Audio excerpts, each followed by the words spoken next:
I'm the reviewer. You review it, I review you. This is my partner, Mr. It. Today we'll be taking a look at Linkar's review of the Star Vs. comic, Deep Trouble. Patreon-sponsored review time again, and it's covering a tie-in to a series I've never watched. Now, you might think that this makes me less qualified to really review a tie-in to that series. And you'd be correct. Yeah, but there is value in that kind of opinion. After all, this could be someone's introduction to the series. On her 14th birthday, she's apparently given a magic wand and accidentally uses it to set fire to the castle. Thinking that she needs to train in magic away from home, her parents send her to Earth as a foreign exchange student. Oh, good, thanks. This planet didn't have enough things that were on fire. And remember, this video came out in the first 2 weeks of 2020. And thus she and her friend Marco end up going on magical adventures to other dimensions, and apparently there's a lot of silliness, and the show may or may not end in genocide committed by our heroine. That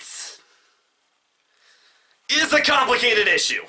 Deep Trouble was the first comic tie-in to the show, and was apparently intended to be an 8-issue miniseries, and was cancelled halfway through its run due to low sales. Well, now I feel stupid spending so much time scrolling through Amazon trying to find the other half of this thing.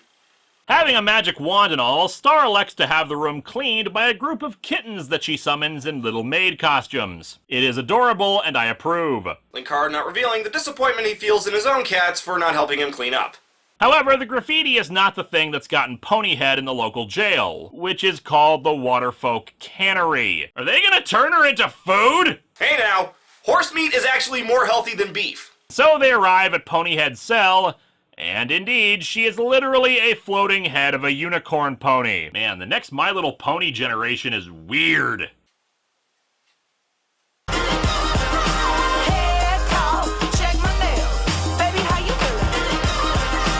You have no idea, dude. Star asks her what's up. I don't know, girl. One minute I'm getting my pony party on, and then the next I'm here. Believe it or not, I actually prefer Linkar's performance as Ponyhead over the actual show. Star's a little hesitant to accept him as a lawyer, since he's more known as a party animal, but he has a whole bunch of impressive degrees, like a Certificate of Participation, Humanities, First Prize in a Chili Cook-Off. Most impressive of all, though, is his silver YouTube play button. I kid, of course. Who'd be dumb enough to have one of those? Why am I sad all of a sudden? I legitimately don't know. More confusing, though, is that we see other floating pony heads in the audience. So, like, given that fact, does that mean her name is the equivalent of naming your child a human being? You know, I realized that Disney actually has a history with this. I mean, Darkwing Duck's civilian identity is Drake Mallard. Anyway, they learn that this is actually Johnny Blowhole's first ever case, and that it's likely the degrees and newspaper clippings were fake. Wait, does that mean he didn't win first prize at the chili cook-off? I don't know what's real anymore. Never meet your heroes, kids. Star volunteers, calling a character witness to the stand via her magic wand. Herself! Mind you, I think her clone might be a bit defective. One of her pupils is bigger than the other. Screw it. I say we ship Wonky Clone Star with Paper Jam Dipper. And if she fails to find conclusive proof of Ponyhead's innocence, then she and Marco will also be going to jail for wasting the court's time. Underwater justice is extremely complicated and kind of petty. So, like every other justice system. Star Butterfly and Red Hoodie Kid, it's been ages! Or has it been an infinitesimally small fraction of time in the eyes of an immortal doomed to roam the wasteland alone and unfulfilled? What do you mean alone? You got the hamsters! I mean, they're good for unconditional love, but not so much for conversation. The time tunnel is, of course, filled with clocks. Weird how these things never have digital clocks in them. Not as visually interesting. Who said that? A ghost? While that voice is close enough to River's adult voice, it doesn't sound much like a kid. I should really stop criticizing Linkar's comic voices, shouldn't I? Maybe I have an answer. Maybe I don't. Maybe the pool is shallow. Don't jump in. The toast has been buttered. Grab your coffee. Don't forget cream. Don't be late. Bring a friend. Star Butterfly is filmed in front of a live studio audience. Sad when a mentor has a stroke. Actually, I think if Glossric ever had a stroke, the things he'd say would actually make sense. Wait, this is some crooked sitcom? Still better than Heil Honey, I'm Home. I was surprised to learn that that was an actual show. And I can see why it only lasted one episode. He finally just tells Star and Marco to check Ponyhead's phone, ending issue 3. Returning to the cannery, they ask Ponyhead for her compact. Is it also her phone? Yeah. The magic mirror in the beginning of the comic is basically like a landline, and the compacts are cell phones. But she says she lost it in the dimension of cats with human faces. Nope! No, done! Review over! Bye, everybody! Play the ending theme! We're out! Nope!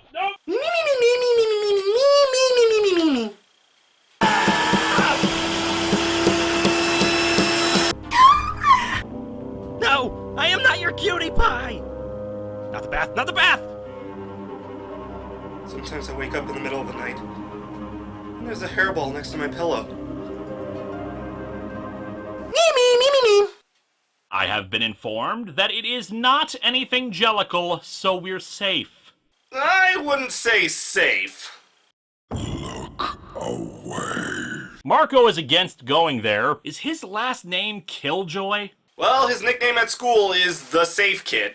They admit that they're incredibly bored and do this whenever the two go on adventures and play with her cool magic items. Oh, well, in that case, go to hell, you sacks of garbage who invade a teenage girl's privacy and use her stuff without permission. There's a reason why these two effectively got written out of the show. I thought I couldn't hate this more, and yet... Marco, butts don't talk. See, you say that, and yet I watch the news these days. Too easy. They're led to a chamber with dozens of cats worshipping it, since it's playing a video of a bird and, well, cats and all. Okay, now that is an offensive stereotype! And so our issue, and this entire comic, ends with them looking at a selfie of Ponyhead getting some goblin dogs, which I guess is a plot point. That photo's gotta be doctored. Goblin Dogs is never that slow. Anyway, this review is fine. A lot of the fun jokes and observations you'd expect from Likara. And as I said in the beginning of this review, I don't have any issue with him reviewing this despite never watching the show. Him not particularly caring for it may be because the comic itself isn't good at attracting new fans. I'm the reviewer. You review it, I review you.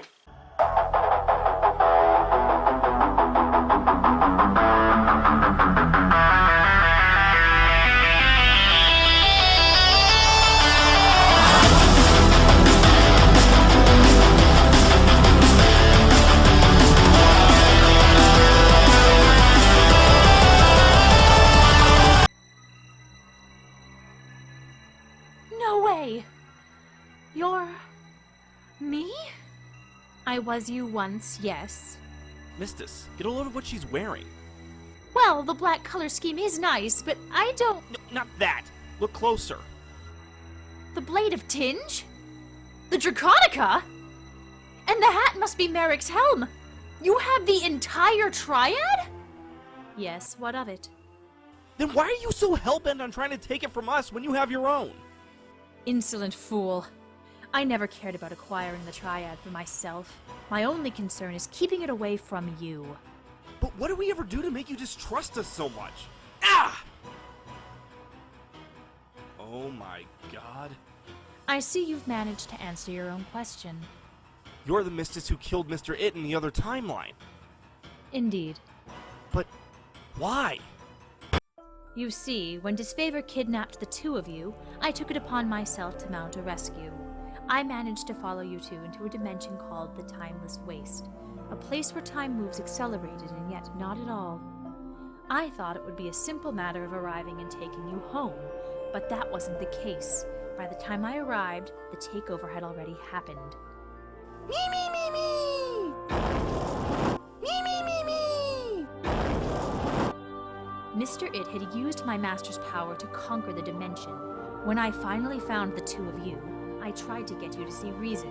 Mr. It, or as he was calling himself, Lord It, wouldn't hear of it. Eventually, I discovered a resistance movement looking to overthrow him. With their help, I managed to get the two of you alone, and as you said, I killed It and claimed Merrick's helm. But you spared Tyrone. Tyrone? Right. That's what you called your other self, wasn't it? Anyway, yes, I did. And it was one of the worst mistakes of my life. I still held on to the hope that I could get you back, but you seemed to double down on the path you chose and ran. When I finally caught up, you had managed to find a portal out of the Timeless Waste. In your haste, you had managed to leave the Draconica behind. Evidently, you managed to emerge from the portal about 3 years after Disfavor took you. I wasn't so lucky. The Timeless Waste exists in all eras at once, so in leaving, you can end up anywhere and anywhen. I ended up thousands of years before you were even born. With my temporal skills lacking, I knew I wouldn't be able to return to my own time. But even if I could, what would I do then? You were too far gone, and the damage it did was already done.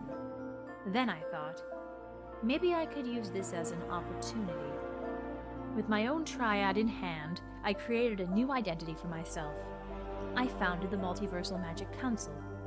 I figured one day, with the power and prestige, I would be able to talk Master Vikar into giving the triad to someone else. However, there was a snag that, in hindsight, I should have accounted for. Okay, now that the card's done, time for today's... Hello, Medora. What is it this time? A, getting me to join your little club. B, talking about who I should bequeath the triad to. Or C, both. Listen, Vikar. C it is! Sorry, but I don't have time for this. I have a student to teach. Trust me, she won't mind waiting. Well, you would know. After all, you were her once. What? Well, I presume you were a student at some point. We all have to start somewhere, and someone doesn't get as skilled as you without one heck of a teacher. Right. Wait, I see what you're doing. You're trying to change the subject with flattery. Look, for point A, while I appreciate what you and the Council do for the multiverse, I just don't feel like being your underling. You wouldn't be my underling. You'd be my most trusted advisor. Which brings me to point B. If you truly trust my judgment so much, why not just let me pick who I want to give my power to? I do trust you. It's your heir that I don't trust. For all we know, they could use your magic to do terrible, awful things. You're right. They could. Finally, you're seeing to reason. But then again, they could not. Honestly, I see it about a 50-50 shot either way. Ugh, Vikar, please! For once in your life, take this seriously! Nah. Oh, why do I even bother? Finally, you're seeing to reason. Look, if you're really that concerned, keep an eye on them. If they start to cross the line, talk to them. I'm sure you can get through to them. You didn't account for Master Vikar being, well, himself. Indeed. So instead, when the time came, and I could convince the council it was a good idea, I planned to force you to hand over the triad to me, so I can find someone more worthy of it. Someone who won't be so careless as to leave it behind, and, more importantly, someone who won't use it for evil. Mystiss. Don't call me that. You've lost the right to use my real name. Fedora. It and I aren't the same people that you knew in the Waste, and we never will be. Sure, you say that, and maybe you believe it. But I trusted you with the triad once. I trusted you to do the right thing, and you betrayed that trust. I won't make that mistake again.